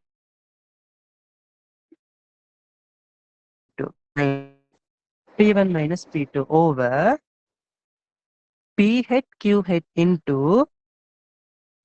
இப்படி என்ற மாதிரி வரப்போகுது. அங்க எஸ்பி என்று சொல்லி போட்டிருப்போமே, இவர் தான் நீங்க எஸ்பியா இருக்க போகுது, ஸ்டாண்டர்ட் பூல் வேரியன்ஸா இருக்க போகுது. அதே அதே ஃபார்மேட்ல இருக்க போகுது. அப்ப சேம் ஈக்குவேஷன் தான் சரியா, இப்படின்ற மாதிரி வரும். ஓகேவா? பட் அதை பத்தி எங்களுக்கு கதைக்கல. அப்ப இங்கேயும் 2 கேஸ் இருக்க போகுது. ஓகேவா? சரி. ரைட். அப்ப இந்த கேஸுக்கு வந்து எப்படி இருக்கும்னு சொன்னா, இவருக்கும் இவருக்கும் வந்து பி ஒரே மாதிரி இருக்கும். இங்க P1 இங்க P2 போடாம ரெண்டுமே பி, பி ஹெட் இங்கேயும் பி ஹெட் இருக்கும். அப்பதான் நீ PQ ஒரே மாதிரி போட முடியும். சரி, அப்ப இப்படி போட்டு எழுத முடியும். சரியா? சோ இது இந்த கேஸ். அப்ப இதை போட்டு சுருக்குறாங்க. பாருங்க, P1 P2 சமன் தானே ஹைபோதீசிஸ் டெஸ்ட் படி. இப்ப 0 போடலாம் தானே, இதுக்கு பதிலா 0 போட்டு எல்லா வேல்யூவும் தெரியும். P1 Q1 ஹெட் தெரியும், P2 Q2 ஹெட் தெரியும், எல்லாம் தெரியும். போட்டு சுருக்குனா இப்படி வருது. அடுத்து இது 2 டெயில் டெஸ்ட் தானே. அப்ப 0.975 ஜெட் டேபிள்ல பார்த்தா -1.96. அப்ப அதை விட இது வெளியே தானே இருக்கு. அப்ப ரிஜெக்ஷன் ரீஜன். ரிஜெக்ஷன் ரீஜனா இருந்தா என்ன சொல்றாங்க, தேர் இஸ் அ டிஃபரன்ஸ். அப்ப ஜெண்டர் இன்ஃப்ளூயன்ஸ் வராது. அது தேர் இஸ் அந்த ஸ்மோக்கர்ஸுக்கு நான் ஸ்மோக்கர்ஸ் அந்த இன்ஃப்ளூயன்ஸ் வந்து இதை அஃபெக்ட் பண்ணும். ஸோ அதான் ஆன்சரா இருக்க போகுது. ஓகேவா? சரி.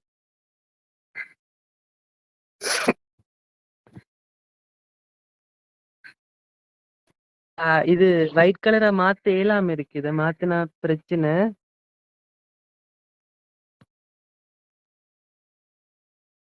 சரியா? ஓகே, நான் இப்படி சொல்றேன். சரி. ஓகே, இது நாங்க ஆல்ரெடி பார்த்துட்டோம். ஒன் சாம்பிள் வேரியன்ஸ் டெஸ்ட் திரும்ப இதுல தந்திருக்கார். ஒன்றும் இல்ல, இது ஞாபகம் இல்லையா? இப்பதானே முன்னாடி பார்த்தோம். ஓகே, இந்த இப்படி இருந்தா என்ன, இப்படி இருந்தா என்ன, மியூ நோனா இருந்தா மியூ அன்னோன், அது நார்மலா தெரியும். அதுல 1 சாம்பிளோ 2 சாம்பிளோ இப்படி தந்தாலுமே உங்களுக்கு நார்மலா செய்ய தெரியும் இப்ப. ஓகே, அதுக்கு ஒரு எக்ஸாம்பிளும் தந்திருக்கு. முன்னாடி என்ன பார்த்தினாங்க?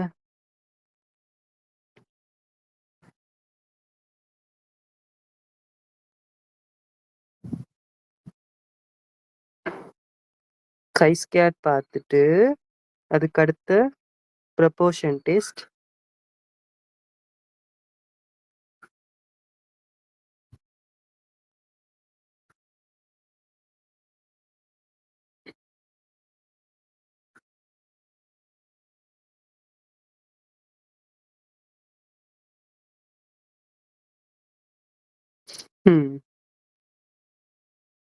சரியா? Okay, right. இதுக்கு ஒரு எக்ஸாம்பிள் பாருங்க.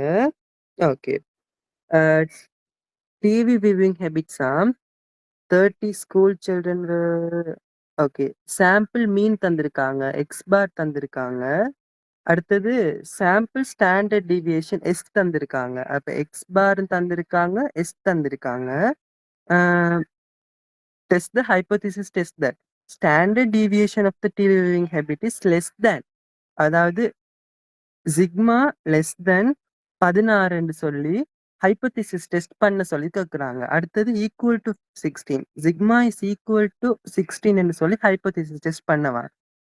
அப்ப இங்க எது ஹைபோதிசிஸ் பண்ண கேட்குறாங்க, சிக்மா கேட்குறாங்க. சிக்மான்னு சொல்றது என்ன, வேரியன்ஸ் தானே, வேரியன்ஸ்ல ஸ்கேட் தானே சிக்மா.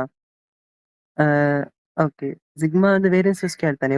அப்ப இங்க சிக்மா வேரியன்ஸ் பத்தி கதைச்சா, வேரியன்ஸ்ல ஸ்கேட் பத்தி கதைச்சா நாங்க என்ன டெஸ்ட்டுக்குள்ள போகணும், chi-square. ஸோ இந்த கேள்விக்கு வந்து chi-square பார்க்கணும். ஓகேவா?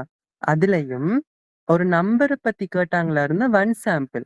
இப்ப சிக்மா 1ஐயும் சிக்மா 2ஐயும் கம்பேர் பண்ணி கேட்டா 2 சாம்பிள் டெஸ்ட்.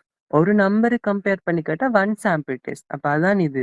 1 சாம்பிள் வேரியன்ஸ் டெஸ்ட்ன்னு தலையங்கம் போட்டிருக்காங்க. நாங்க காமனா வேரியன்ஸ் டெஸ்ட்ன்னு தான் முன்னாடி 8வது ஸ்லைட்ல பார்த்தோம். இது 9வது ஸ்லைட்ல வந்து 1 சாம்பிள் வேரியன்ஸ் டெஸ்ட். ஒண்ணுமில்ல.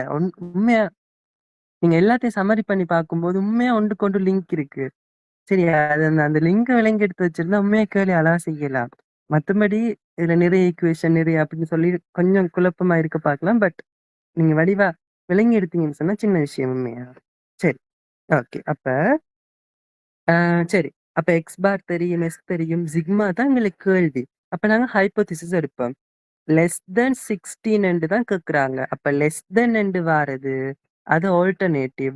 கிரேட்டர் தென் ஈக்குவல் என்று வாரது எச்ஓ. பிகாஸ் ஈக்குவல் வாரது இங்க தானே. நான் அவர் எச்ஓக்கு தானே எடுக்கணும். சரி.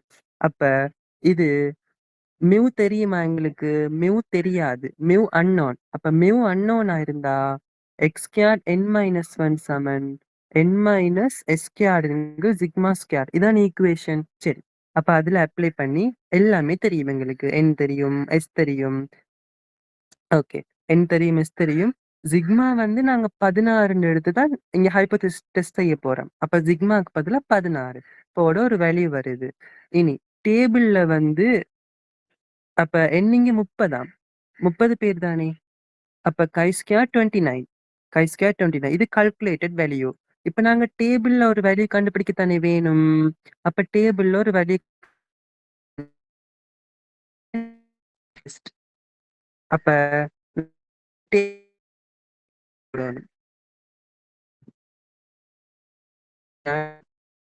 0.975க்கு பாப்பீங்களா? சாரி. சிக்னிஃபிகன்ஸ் இன்டர்வல் என்ன? ஒண்ணுமே சொல்லல. அப்ப நாங்க 5% எடுப்போம். 5% எடுத்தா 0.05. அப்ப நாங்க டேபிள்ல 0.995 சாரி 995ஆ? 95ஆ? 95 என்ன? அப்ப 0.95க்குரிய வேல்யூ தான் இவடத்த இருக்கு. நான் அப்பதான் சொன்ன ஞாபகம் இருக்கா? இதுக்குரிய வேல்யூ இப்ப இப்படி ஒரு கோடு கோடு இல்ல.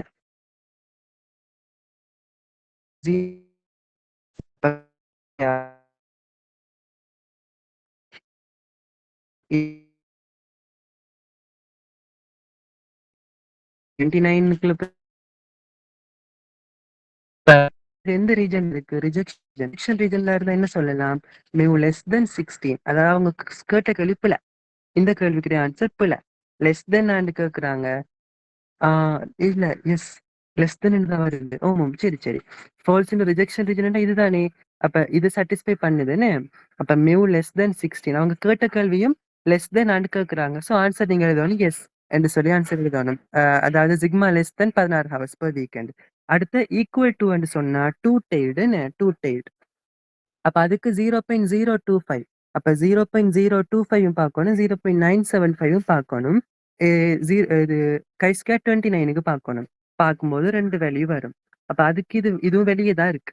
அப்ப வெளியே இருந்தா நாட் ஈக்குவல் டு 16. அதுக்கு கேட்ட கேள்விக்குரிய ஆன்சர் பிழைண்டு வரும். ஓகேவா? சரி. அடுத்தது. திரும்பவும் அதே மாரி நான் அத விளங்கப்படுத்தாமலே விட்டுட்டு போகலாம். 2 சாம்பிள் வேரியன்ஸ் டெஸ்ட்னா என்ன? திரும்பவும் அதே மாரி தானே. சேமா வரப்போகுது என்ன? ஓகே. ஆனா இதுல சின்ன ஒரு சேஞ்ச் ஒண்ணு வரப்போகுது. இந்த 2 சாம்பிள் வேரியன்ஸ் டெஸ்ட்ட கை ஸ்கொயர் பாவிச்சு செய்யலாம். அத நாங்க இன்னும் சிம்ப்ளிஃபை பண்ணுனா, எஃப் டிஸ்ட்ரிபியூஷன் டேபிள்ன்னு சொல்லி ஒரு டேபிள் இருக்கு. அப்ப அது பாவிச்சு தான் இங்க செய்ய போறாங்க. நான் அத எப்படி என்று சொல்றேன். ஓகே. பாருங்க 2 சாம்பிள் இருக்கு. இந்த 2 சாம்பிள்ட்ட வேரியன்ஸ வந்து ஒப்பிட போறாங்க. பாருங்க. எங்க சரி. அதாவது இப்படி. இப்படி கேட்டாங்களா இருந்தா, அந்த 2 செட் ஆஃப் டேட்டாவுண்ட வேரியன்ஸும் சமன் இல்லையா? அல்லது கிரேட்டர் தென் எது பெருசு, எது சின்னது அந்த மாதிரி ஹைப்போதீசிஸ் பண்ணுனா, அதானே 2 சாம்பிள் வேரியன்ஸ் டெஸ்ட். ஓகே. இப்ப ஞாபகம் வச்சிருங்க 2 சாம்பிள் வேரியன்ஸ் டெஸ்ட்க்கு வந்து எஃப் டிஸ்ட்ரிபியூஷன் தான் பாவிக்கிறாங்க. கை ஸ்கொயர்டுன்ற மாடிஃபைட் வெர்ஷன் தான் அது. அதாவது கை ஸ்கொயர்ட நாங்க சுருக்கி கொண்டு போனா இப்படித்தான் வரும். அப்ப அது நாங்க இனி அங்க எக்ஸாம்ல சுருக்கி இயலாது. சோ ஞாபகம் வச்சிருங்க. எஃப் டிஸ்ட்ரிபியூஷன் என்று சொல்லி ஒரு டேபிள் தான் பார்க்கணும். அது ஃபிஷர்ஸ் டிஸ்ட்ரிபியூஷன் சொல்லி சொல்றது. அந்த டேபிள் தான் பார்க்கணும். அது தனி டேபிள். பாருங்க அதுக்குரிய சின்ன ப்ரூஃப் ஒண்ணு சொல்லிட்டு போறேன். ஓகே. என்ன சொல்லியிருக்காங்க? சரி. இது 1வது செட்டுக்குரிய எல்லா டேட்டாவும் தந்திருக்காங்க. தெரியாது. தெரியாதாம். சரி இஷ்யூ இல்ல. அப்ப நாங்க இதுக்கு கை ஸ்கொயர் எழுதலாமே. தெரியாட்டி என்ன எழுதுவோம்? கை ஸ்கொயர் n-1 சமன் n-1 s1 ஸ்கொயர்ங்கு சிக்மா 1 ஸ்கொயர். இங்க n2 போட்டு எல்லாமே s2. ஒண்ணு ஒண்ணு பிரிப்போம். ஒண்ணு பிரிப்போம். அதுக்கு இதால பிரிச்சு எழுதியிருக்காங்க. இப்படின்னு எழுதியிருக்காங்க. அது மாரி இவரால பிரிச்சு இத எழுதியிருக்காங்க. ஒண்ணு பிரிச்சிருக்காங்க. இதால பிரிச்சிருக்காங்க. பாருங்க. பிரிக்கும்போது இதத்தான் சொல்றது வந்து எஃப்ன்னு சொல்லி சொல்றது. எஃப். இதுல பாருங்க. இங்க n-1 தானே. சாரி n1-1 தானே. அப்ப எஃப்க்கு பக்கத்துல n1-1. இங்க n2-1 தானே. அப்ப n2-1, ஆல்பா. ஆல்பான்னு சொல்றது. சரியா? இது நான் இந்த கேள்வியிலையும் சொல்லி டேபிளையும் பார்த்தா விளங்கும். சரி. இந்த இதுக்கு பதிலா என்ன போடலாம்? n1-1 s1 ஸ்கொயர்ங்க சிக்மா 1 ஸ்கொயர் போடலாம். அதான் இதுல போட்டிருக்காங்க. அது மாரி மத்தது இதுவும் போட்டிருக்காங்க. பாருங்க இப்ப n1 வெட்டுப்படும். இது வெட்டுப்படும். அப்ப மிஞ்சுறது இவ்வளவும் தானே. அதான் இதுல போட்டிருக்காங்க. இதுல வந்து நாங்க இப்ப ஹைப்போதீசிஸ் எடுக்க போறோம். இதுவும் சமன் என்று எடுக்க போறோம். இப்ப சமன் என்று எடுத்தா பாருங்க. இது வெட்டுப்பற்றும் தானே. அப்ப என்ன மிஞ்சும்? s1 ஸ்கொயர்டுங்கள் s2 ஸ்கொயர்டுன்னு மிஞ்ச போகுது. எங்களுக்கு எஃப் டேபிள்ல பாக்குற வேல்யூ அப்ப இதுதான் இப்ப எஃப் வந்துட்டு இந்த எஃப் இந்த டேபிள்ல போயிட்டு இந்த வேல்யூ பார்த்தோம்னா எங்களுக்கு கிரேட்டர் தென் 1 தான் இருக்கும் எப்போதுமே. சரியா? எஃப் டேபிள்ல பார்க்கும்போது கிரேட்டர் தென் 1 தான் இருக்குமா. இப்ப கிரேட்டர் தென் 1 இருக்கணும்டா கட்டாயம் s1 s2 ஓட பெருசா தானே இருக்கணும். அப்ப அப்படி ஒரு விஷயத்த ப்ரூவ் பண்ணி எடுக்கிறாங்க. சோ என்ன முடிவுன்னு சொன்னா, இப்ப இது உங்களுக்கு இவ்வளவும் தேவையே இல்ல. கடைசி லாஸ்ட் முடிவு மட்டும் தேவை. என்ன முடிவு? ஒரு முடிவு என்ன? 2 சாம்பிள் வேரியன்ஸ் டெஸ்ட்க்கு வந்து எஃப் டேபிள் பார்க்கணும்ன்றது ஒரு முடிவு. இன்னொரு முடிவு எஃப்ன்னு சொல்றது கை 1 கை 2. நாங்க 2 வேற சாம்பிள பார்க்க போறோம்டா, ஒன்றின் இன்னொன்று. அந்த ஒன்று நாங்க எப்படி சூஸ் பண்ணணும்னு சொன்னா, எஸ்1 யாரு பெருசா இருக்காங்களோ அவர்தான் மேல இருக்கணும். மத்தாள் கீழ இருக்கணும். ஆமா இல்லையா? அதான் நாங்க இதுல ப்ரூவ் பண்ணி எடுத்திருக்கோம். ஒன்று மேல, ஒன்று கீழ. டினோமினேட்டர் நியூமரேட்டர்ல வந்து நியூமரேட்டர் வந்து நியூமரேட்டர் வேரியன்ஸ் வந்து பெருசா இருக்கணுமாம். S1 தந்திருப்பாங்க. S1 S2 தந்திருப்பாங்க. Sigma 1 sigma 2 தான் எங்களுக்கு கேள்விய கேட்பாங்க. அப்போ ஒரு செட் ஆஃப் டேட்டால S1 காணுவோம்.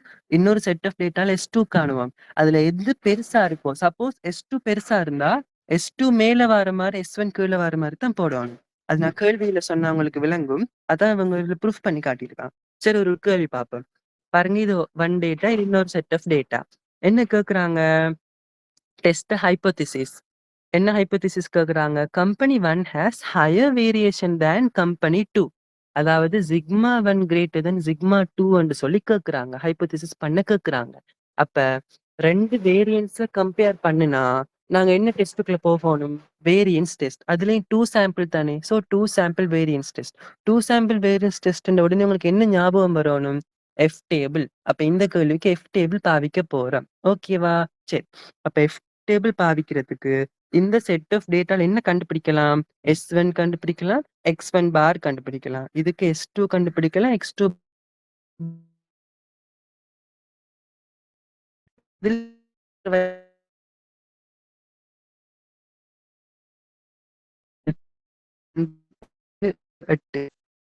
இப்ப வந்து இது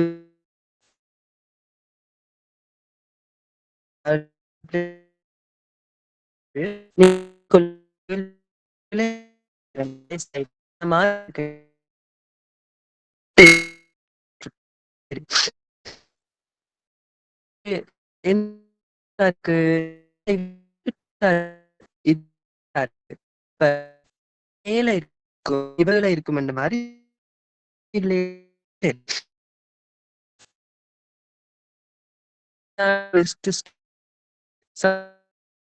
இருந்தா ஸ்டார்டிங் பிளஸ் சமன் இருக்கு அப்ப N2 மைனஸ் இருக்கு. சப்போஸ் நீங்க இது N2 மைனஸ் இது N1 மைனஸ் 1 இது ஆல்பா இந்த மாதிரி வரும். ஏன் ரெண்டுன்னு சொன்னா எஃப் டேபிள்ல வந்து ரெண்டு வேல்யூ இருக்கும்.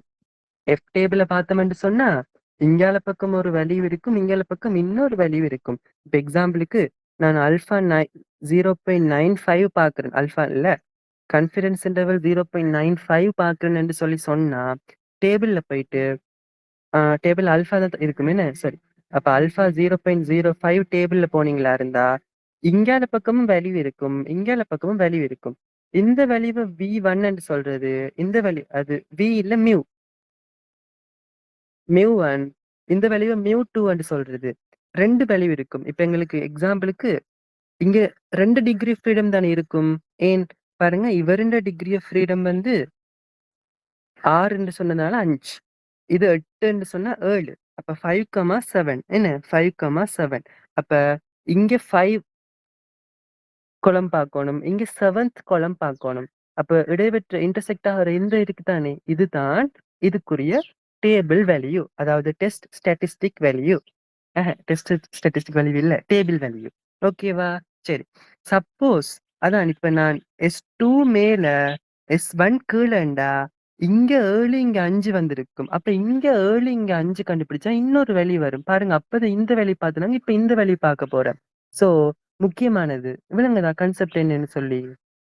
சரியா? முக்கியமானது. சரி. அப்ப சரி. அப்ப இங்க எங்களுக்கு S1 S2 தெரியும். அப்ப அந்த வேல்யூவ போட இப்படி வருது. ஓகே. இது நான் 8 போட்டிருக்கு. இது 7ஆ? இது 8 போட்டிருக்கு. 8 வராது. ஏற்கனவே 9 போட்டதுனால 8 போட்டிருக்கு. இது 8 தானே. இப்ப 7 வரும். 7 வரும். நாங்க டேபிள் இப்ப பாப்போமே, பிரச்சனை இல்ல. 7 வரும். அப்ப அதே நேரம் ஆல்பா என்ன சொல்லியிருக்காங்க இந்த கேள்வியில? அடுத்து இது வந்து ஒன் டெய்ல்டு, இது டூ டெய்ல்டு இல்ல. கட்டாயம் இது ஒன் டெய்ல்டா இருக்கணும். எஃப் டிஸ்ட்ரிபியூஷன் வந்து ஒன் டெய்ல்டுக்கு மட்டும்தான் பாக்குறது. அதுவும் வந்து எப்படின்னு சொன்னா ரைட் டெய்ல்டு இல்ல, ரைட் சைட் டெய்ல்டு டெஸ்ட மட்டும்தான் இருக்குமா? சரியா? ஓகே. சரி. அப்ப டேபிள்ல போயிட்டு 5, 7 சிக்னிஃபிகன்ஸ் இன்டர்வல் 0.05 எடுப்பேன். அப்ப அந்த வேல்யூ பார்க்கணும். 5, 7, 0.05 பார்க்கணும். பாப்போமா? F distribution. இந்த இருக்கு எஃப் டிஸ்ட்ரிபியூஷன் டேபிள். அதுல ரைட். ஓகே. இதுதான் 0.05. ஓகேவா? அதுல இங்க பாருங்க, இங்கால பக்கம் சொட்டு வேல்யூ இருக்கு. இது மியூ1. இந்த வேல்யூ இருக்கு மியூ2. அப்ப ஆல்வேஸ் இதுதான் மியூ1, இதுதான் 2. அப்ப முதலாவதா நாங்க 5, 7 இங்கதான் 5 பார்க்கணும். இந்த இருக்கு 5, இந்த இருக்கு 7. அப்ப பார்த்தா 3.97 இன்டர்செக்ட் ஆகிற பாயிண்ட் 3.97. சரியா? அப்ப இது 3.97 என்று வரப்போகுது. ஓகே. ஒன்றுமில்ல, 3.97 என்று வரப்போகுது. அப்ப 3.97 என்று வந்தா ஏற்கனவே இது கால்குலேட் பண்ண வேல்யூ என்ன? சாரி, இது கால்குலேட் பண்ண வேல்யூ. இந்த 1.63 சொல்றது கால்குலேட் பண்ண வேல்யூ. அதாவது இத சுருக்கி வந்த வேல்யூ. டேபிள்ல இப்ப நாங்க பழைய வேல்யூ 3.69 வந்திருக்கு. எனக்கு 3.97 வரும். எப்படி பார்த்தாலுமே இவர் உள்ளதான் இருக்க போறார். நாங்க கால்குலேட் பண்ண இந்த வேல்யூ வந்து உள்ளதான் இருக்கு. சோ இது அக்செப்டன்ஸ் ரீஜன். அக்செப்டன்ஸ் ரீஜன்ஸா இருந்தா என்ன பார்க்கணும்? என்னவா இருக்கும் அக்செப்டன்ஸ் ரீஜன்ஸா இருந்தா? எங்களுக்கு நாங்க எடுத்த ஹைபோதீசிஸ் எங்க இருக்கு? இந்த இருக்கு. லெஸ் தென் ஈக்குவல் தான் H நோட்டா இருக்க போகுது. ஏன் கிரேட்டர் தென் சொல்லி சொல்லியிருக்காங்க கேள்வியில. இதுல ஈக்குவலை பத்தி கதைக்கல. அப்ப கதைக்காட்டி நாங்க அவர் HA அடுப்போம், மிஞ்சுறத வந்து H நோட்டை அடுப்போம். அப்ப அக்செப்டன்ஸ் ரீஜன்ஸ்னா இதுதான் சரி. இது இது சரியன்றதுக்கு போதுமான டேட்டா இல்ல. சோ நீங்க எப்படி எழுதி கொடுக்கலாம்? இது சரியென்று எழுதி கொடுக்கலாம். இது பிழைன்றதுக்கு ஒரு போதுமான டேட்டா இல்ல என்று சொல்லி எழுதி கொடுக்கலாம். எல்லாம் ஓகே தான். சரியா? ஓகே.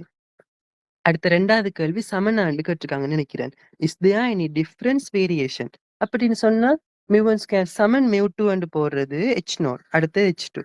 இங்க அப்ப சமன் என்று போட்டா என்ன பார்க்கணும்? என்ன பார்க்கிறது? டூ டெய்ல் தானே.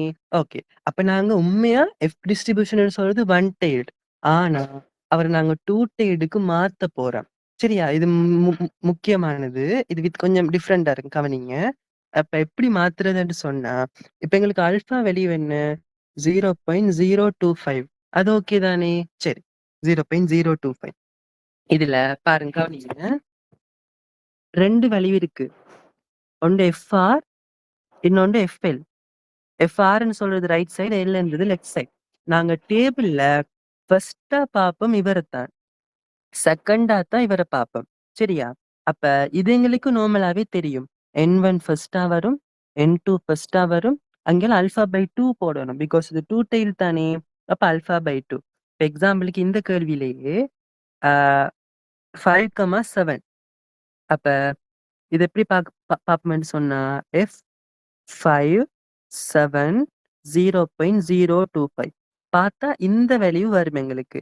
இப்ப இந்த வேல்யூ கண்டுபிடிக்கிறதுக்கு இந்த வேல்யூவிண்ட இது மைனஸால பெருக்கி வர வேல்யூ இது இல்ல. பிகாஸ் இது சிமெட்ரிக் இல்ல. நாங்க Z டேபிள், T டேபிளுக்குலாம் ஒரு வேல்யூ கண்டாலே அது இந்த மைனஸ் தான்.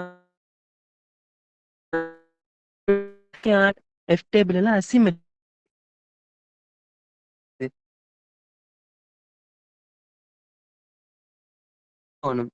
இப் இங்க வந்து 5, 7 சொன்னா இங்க 7, 5, 0.025 போடணும். അതിന്റെ തലകൾ ரெசிப்ரோக்கல் 1/2 போடணும். மாத்திர மட்டும் இல்ல. 5, 7, 7, 5 மாத்துறது மட்டும் இல்ல. അതിന്റെ தலகு மறந்துடக்கூட கொஞ்சம் வித்தியாசமா இருக்கும். அதுக்குரிய ப்ரூஃப் தான் கீழே பண்ணி காட்டி இதுல இருந்து குட்டியா ஒரு ப்ரூஃப் ஒன்று பண்ணிருக்கு பாருங்க. இது ப்ரூஃப் இல்ல என்னடி இருக்கு. N1 minus N2 minus N2 minus N2 minus மாத்திர மட்டும் இல்ல. ஓகேவா? டேபிள்ல பார்த்து போடலாம். பாருங்க இந்த வேல்யூ இது. அடுத்தது ஏதோ ஒரு வேல்யூ வந்து ரெசிப்ரோக்கல் கண்டு சரி அதோட இந்த வேல்யூ ஒப்பிட்டு பார்க்கணும். இது so there is no difference. பாருங்க இது 0.146 வருது, இது 5.29 வருது. நான் கால்குலேட் பண்ணது 1.63. ஸோ கட்டாயமா அது அக்செப்டன்ஸ் ரீஜன்ஸ்குள்ள இருக்கும். ஸோ ஈக்குவல் ஆன்சர் வரப்போகுது. சரியா? ஓகே. சரி.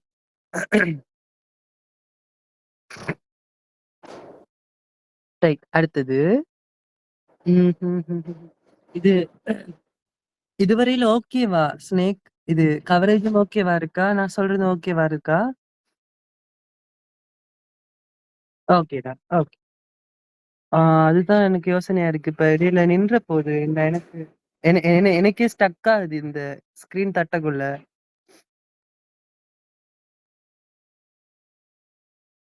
சரி நான் சொல்றேன். இது ஸ்டக் ஆனா சொல்லுங்க. அட்ஜஸ்ட் பண்ண இயலுமா தானே இருக்கு இல்லையா? சரி. ஓகே. ம். அடுத்தது ஓகே. இன்னொரு கேள்வி. சோ இதுவும் நீங்க நார்மலா செய்யலாம். என்ன நான் இந்த கேள்வி ஹோம் ஒர்க் நான் செய்யல இது. நீங்க செஞ்சு பாருங்க. சேம் தான். வேரியன்ஸ் வந்து டிஃபரன்ஸான்னு கேட்குறாங்க. இப்ப வேரியன்ஸ் டிஃபரன்ஸான்னு கேட்டா 2 டெயில் டெஸ்ட் எடுக்கணும். என்ன சிக்மா 1 ஸ்கேட் சமன் சிக்மா 2 ஸ்கேட் H நோட்டுக்கும் HAக்கு sigma 1 equal to sigma 2 squared எடுக்கணும். அடுத்த 2வது வந்து ஹையர் வேரியேஷனா. அப்ப அதுக்கேத்த மாரி H நோட் எடுக்கலாம் தானே.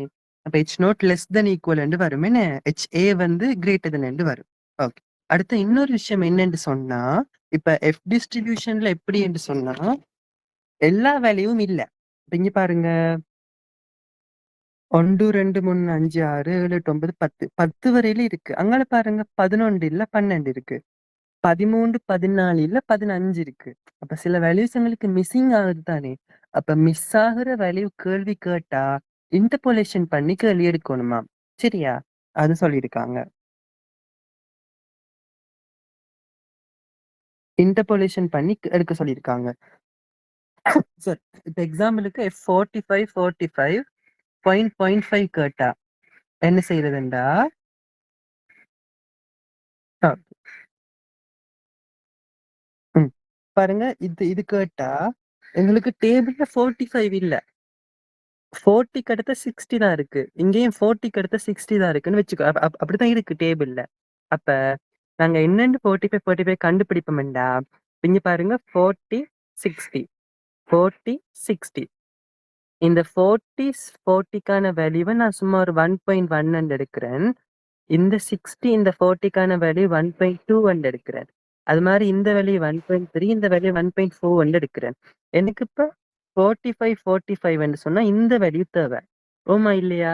அது எங்களுக்கு தெரியாது. அப்ப நான் இங்க 40 இங்க 45 காண்ற வேல்யூவை நான் x1 எடுத்து இந்த x1 எனக்கு கண்டுபிடிக்கலாம். ஏன் 40க்கு 1.1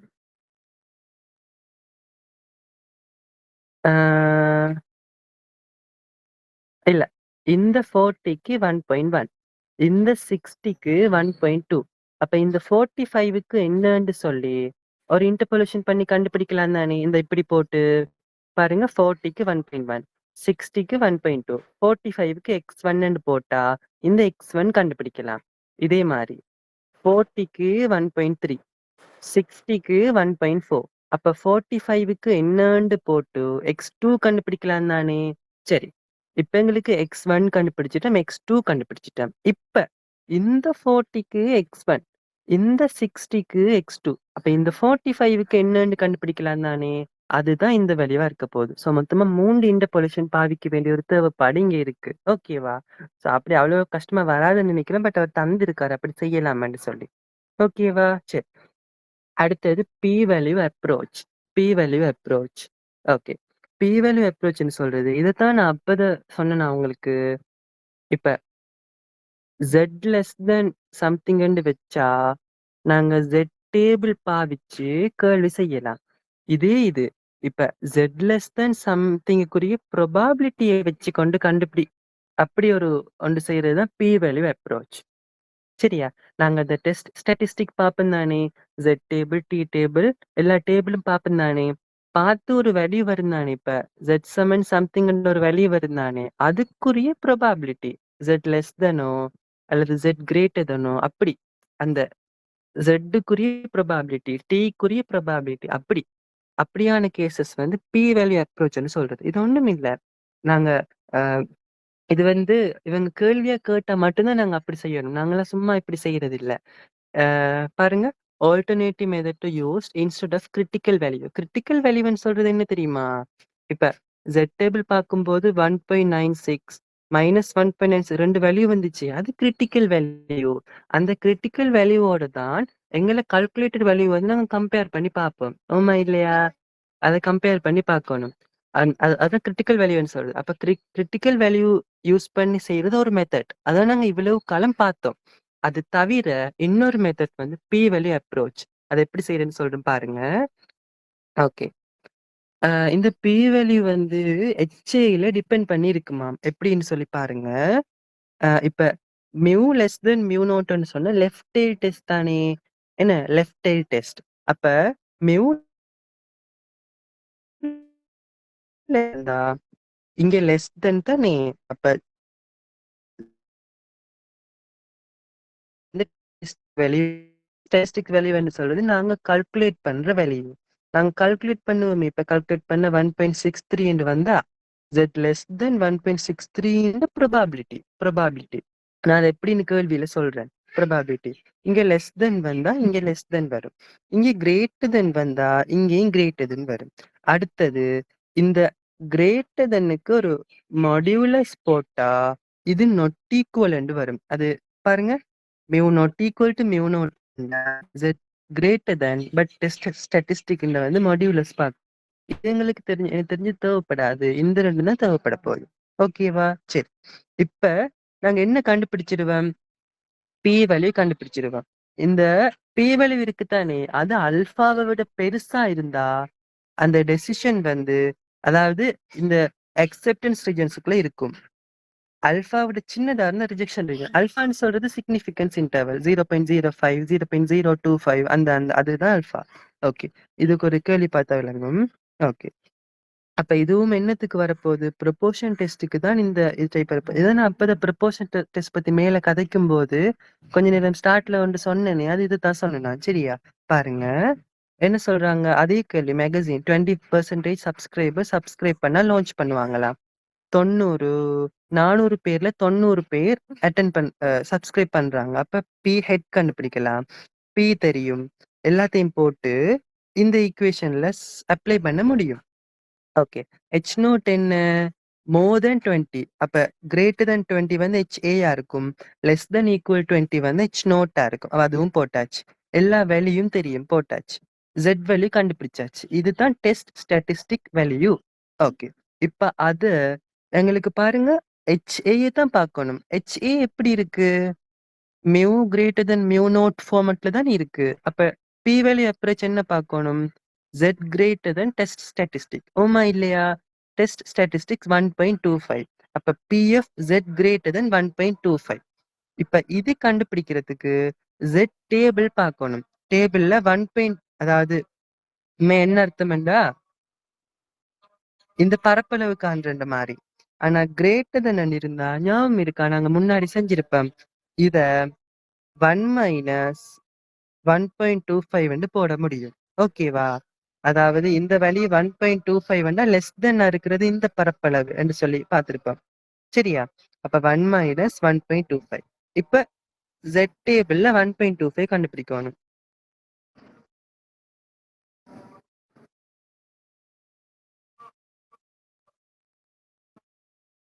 இந்த இருக்கு 0.89435. 0.89435. அப்ப இப்படி வருது. இது அல்பா விட பெருசான்னு பார்த்தா அல்பா 0.05. 5% சிக்னிஃபிகன்ஸ் 0.05. அப்ப P value greater than alpha. அப்படின்னா என்னவா இருக்கும் அது? அக்செப்டன்ஸ் ரீஜன்ஸா இருக்கு. அப்ப அக்செப்டன்ஸ் ரீஜன்ஸா இருந்தா பாருங்க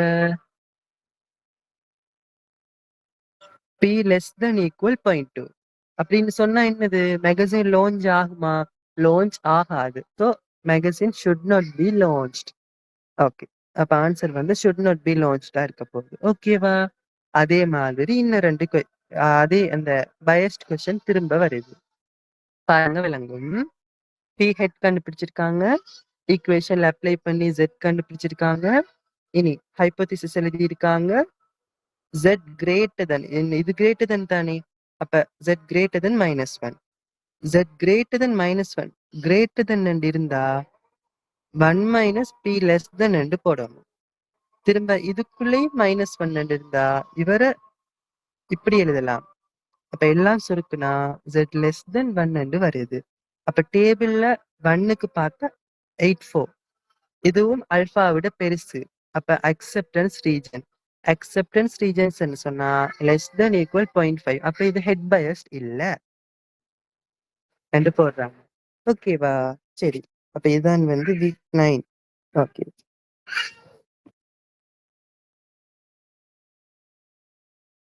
சரி. இனி வீக் 10ம் வீக் 11ம் வந்து அந்த வீக் 10 வந்து லீனியர் ரிக்ரெஷன், வீக் 11 வந்து அனோவா. அது வந்து இப்ப இது இது இது நார்மல் தானே. இதுக்கு எவ்வளவு நேரம் எடுத்துட்டோம்? 1:30 மணி நேரம் ஆயிட்டு. நான் அப்படியே நிப்பாட்டிட்டு இன்னைக்கு ஈவினிங் இல்லாட்டி நாளைக்கு மிச்சம் படிப்பிக்கவா? 2 மிச்சர் என்னது லீனியர் ரிக்ரெஷனும் அது கொஞ்சம் பெருசு. இதை விட அது வடையா விளங்கப்படுத்தணும். இதாச்சும் நீங்க நோட்ஸ் பார்த்து விளங்கி இருக்கலாம். அது நோட்ஸ் பார்த்து விளங்கி எடுக்கணும் பார்க்க விளங்கப்படுத்தினாதான் அனோவாலாம் விளங்கும். ஓகே. நிப்பாட்டினப்ப நெக் சரி 1:30 மணி தேலம் ஆயிட்டு தானே நிப்பாட்டுறேன்.